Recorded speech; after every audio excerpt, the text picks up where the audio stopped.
Hello, and welcome back to another Minecraft Let's Play video with me, Elven Dragon. So last episode we started working on this trading hall, and we now have just about the entire first level here complete. Just ignore all those guys there that still haven't been linked yet. So we now have just about every color of terracotta that we can.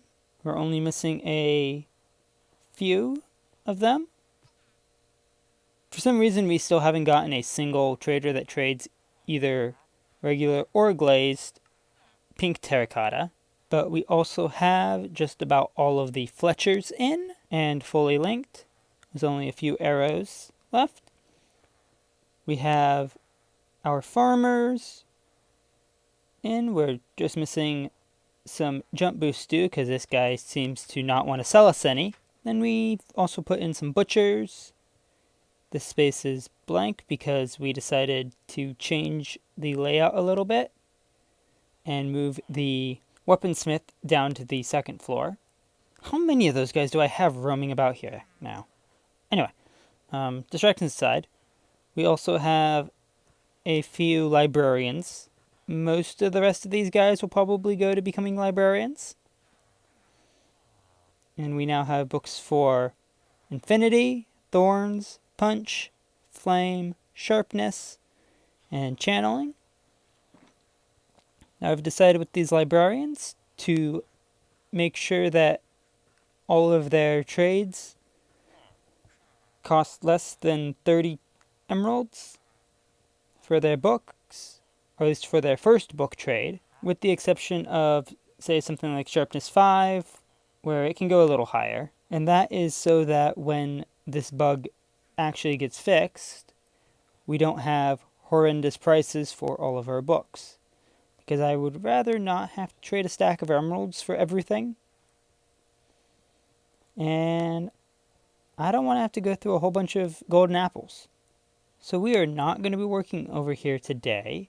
We may work on linking in some more of the villagers during a live stream or something. But today we are going to be building up a nether portal. Alright, so let's get some stone brick walls here. And that will help fence this in so we don't have to deal with villagers running into it. And we will put it roughly centerized, as these villagers are being ever so helpful. Come on, out of there. Nope, no. Out of there.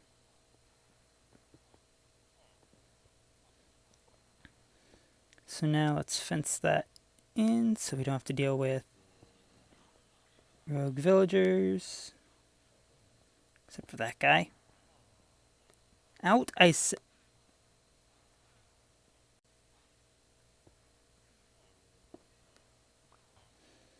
Out, I said. No. No, you're not allowed in here. Out. Alright. Now that he's out, we can light this. And this should take us to the portal in the nether that we prepped earlier. Yes. So we are actually going to be working over here at the redstone pit today. And as you can see, I've gotten quite a bit more dug out. So what I think we're going to work on today is we are going to, for one, figure out why I've got a extra corner marker over there. Probably miscounting of chunks. Anyway, so what we're going to do today is we are going to work on a few farms over here so that we can get a bunch of items to trade at our new giant trading hall. So we are going to get the iron farm here fixed up. We don't really need it, but it'll be nice to not have to run all the way to the grits farm whenever we need iron. But we will also be building up a small melon and pumpkin farm. But let's start with the iron farm first, because that, I think, should be the simplest. We just have to give those villagers some professions, and I think they should be good.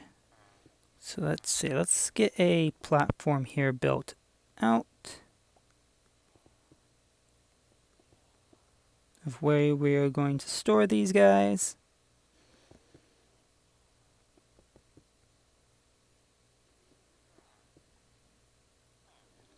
I think we should just be able to break that and that. Alright, so now all we need to do is just link these guys up to workstations. And I think the easiest way to do that is probably to pick them up in a minecart and just transport them down and link them that way. So let's see. You know what? Let's make those slabs. This iron farm's already dark enough down there. We don't need it being any more so. Now for the basic structure of this, we will just set it up kind of like our big trading hall. So we will have individual cells built up here with a trapdoor on front. And then once they link, we will waterlog those slabs. Alright, so now we just have to get them into the minecart. So let's get rid of that water. Oh, perfect. We filtered out the net already.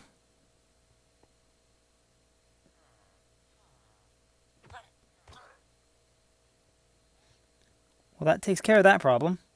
Alright, so one live stream and a bit of digging later. And we have a water stream pipe running from our iron farm, which, as you just saw there, is in fact producing iron again. We also have a second row of item filters here started, and those are for iron, poppies, blue orchids, and cornflowers. We also went and got our flower farm down there hooked into the system, changed how our water streams connect in. So instead of connecting into the bottom one, they now connect in up here at the top. And hopefully I've now linked in enough clerics that I won't have to deal with running out of redstone anytime soon. So if we drop down to this really loud and clicky area here, because these hoppers have become backed up with stone, hopefully I've got enough storage. I've added a few more double chests to our storage silo over there, because it was getting close to filling up the 60 that we already have in there. But I'm really hoping that's enough. Alright, so for our melon and pumpkin farm, let's grab out a few things of dirt. Figure out what I've got floating about. Alright, so we are going to build our melon and pumpkin farm over here.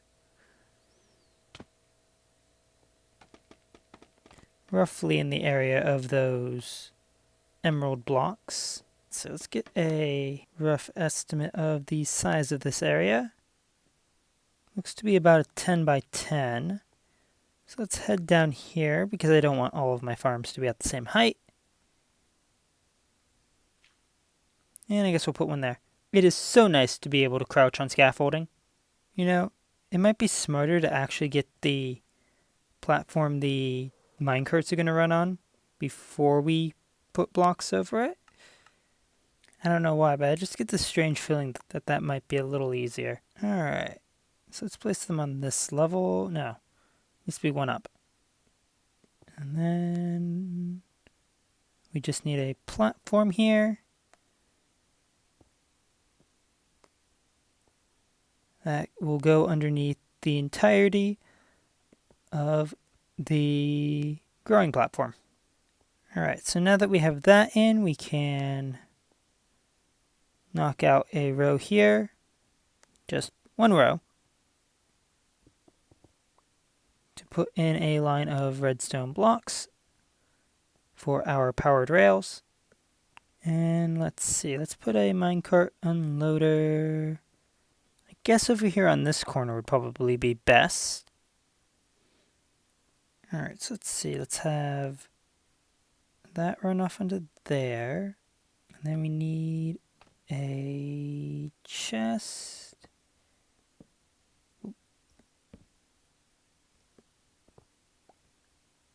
I guess hopper will work as a scaffolding block there for building. 2 chest. There, hopper.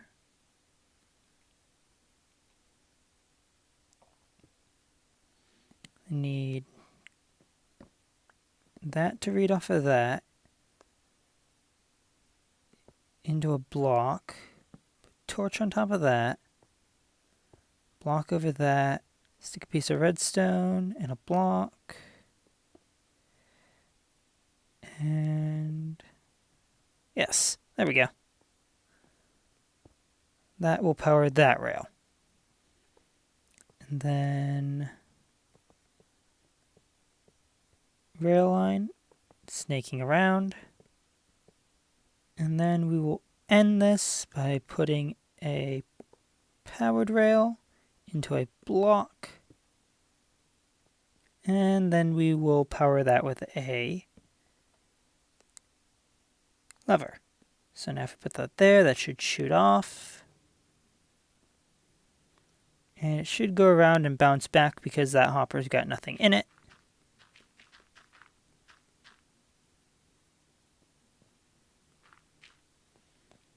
Which means we can now get the rest of this dirt in. So now we will get a cross pattern here in for the tilled soil. And I'm going to need a water bucket, aren't I?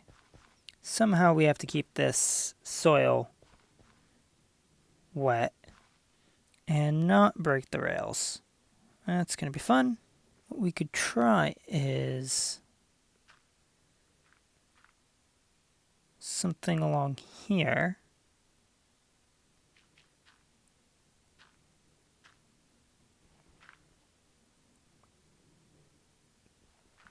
I think water source there and there.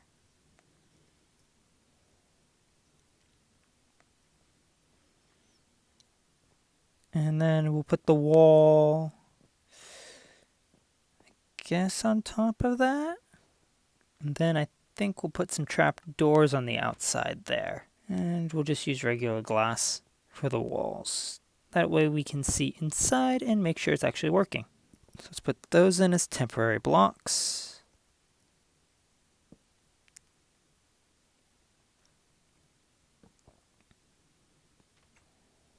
I should probably make sure that those are the same. There we go. And hydrate that. You know, I do all this and then I just remembered that stairs can be waterlogged. Oh, lovely, a patrol. Alright, so let's get the water here taken out so we can replace that with a waterlogged stair.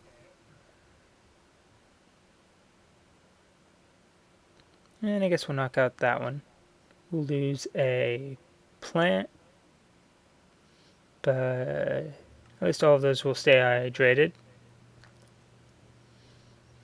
So now let's get this in. I think this only lasts about 4 blocks. So let's get a second one in. That should hopefully keep just all of this hydrated. And then we will alternate diagonal rows with melon and pumpkins. That should cut down on the number that are going to connect to multiple stems. Let's get this finished taking out. And now it rains. So let's go and get our wall here built up a bit.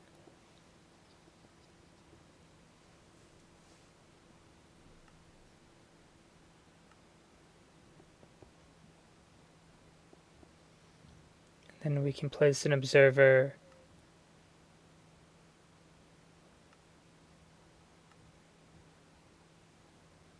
facing down onto that pumpkin or melon stem.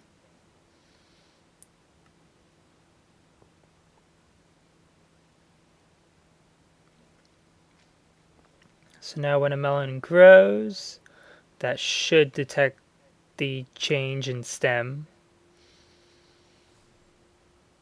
and send out a redstone signal.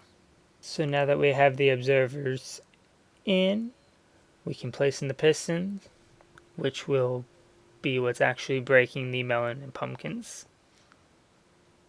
Let's get one there, and that will completely surround the one melon stem. Redstone on there to connect them. Let's see. That might be an issue with connecting multiple observers. But hopefully that'll work as a test to tell us if they actually put in the feature of observers detecting melon and pumpkin stem changes. Alright, so the farm part of the melon and pumpkin farm is in and operational. As you can see, we have some melons and pumpkins in the farm already. So now what we just need to do is finish setting this up so that when the observers fire, they activate the nearby pistons. And we will do that just by putting a block on top of each of them, and then redstone dust on top of the pistons. That will make it so that the observers will power the block, and the block will power only the nearby redstone.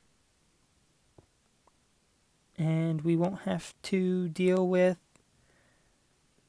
the entire farm going off as soon as a melon and pumpkin is grown. We've also added in a couple more water sources to the corners here, and that will keep the last few blocks in those corners there hydrated, because they weren't reached by the two we put in earlier. So now that those are in, and I just heard the farm activate as well, the melons and pumpkins that are currently in there should get broken